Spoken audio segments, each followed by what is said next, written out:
আমাদের রয়েছে। পশ্চিমবঙ্গের প্রথম 3টি লোকসভা গতকাল হয়েছে। উত্তর মালদার বিজেপি প্রার্থী খগেন মুর্মুর সমর্থনে রতুয়ার বাহারালে ভারতীয় জনতা পার্টির বিজয় সংকল্প সভা। প্রধান বক্তা হিসেবে উপস্থিত ছিলেন শুভেন্দু অধিকারী। মাহফুজাদি নিজের বক্তব্য রাখছিলেন। মাহফুজাদিকে আমরা সে কিছুদিন আগে বলছিল শুভেন্দু অধিকারীকে ঢুকতে দেব না।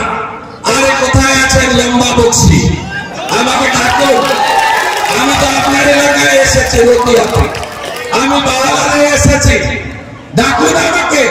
দেখা হোক এখানে। এই মস্তানদের সোজা যদি করতে হয় পদ্ম ফুলে ভোট দেবেন।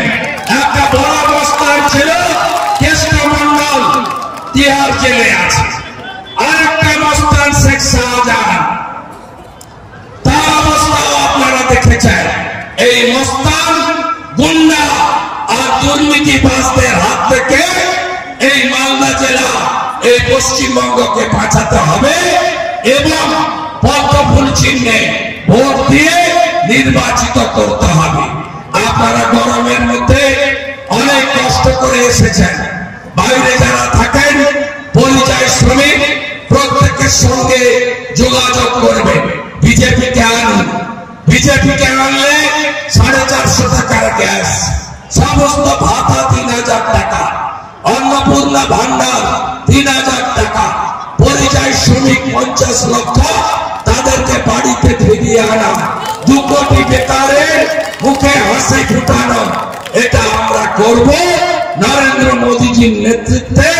পশ্চিমবাংলায় ডবল ইঞ্জিন সরকার যদি করতে হয়, এই নির্বাচনে লোকসভার ভোটে আপনারা খগেন মুর্মুকে পদ্ম ফুলে ভোট দিয়ে জয়যুক্ত করবেন।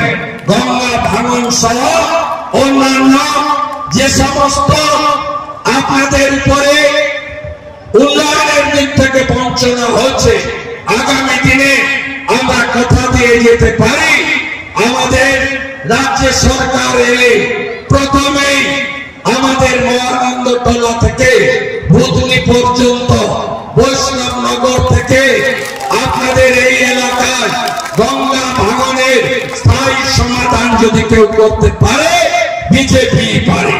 তাই কথা বাড়াবো না। অমৃতিতে আরো একটি সভা আছে আগামী 26 তারিখে সকালবেলা।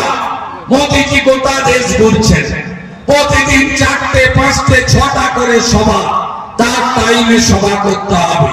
সকাল সকাল মোদীজির সভাকে ব্যাপকভাবে ভরিয়ে দেবেন, এই আবেদন রেখে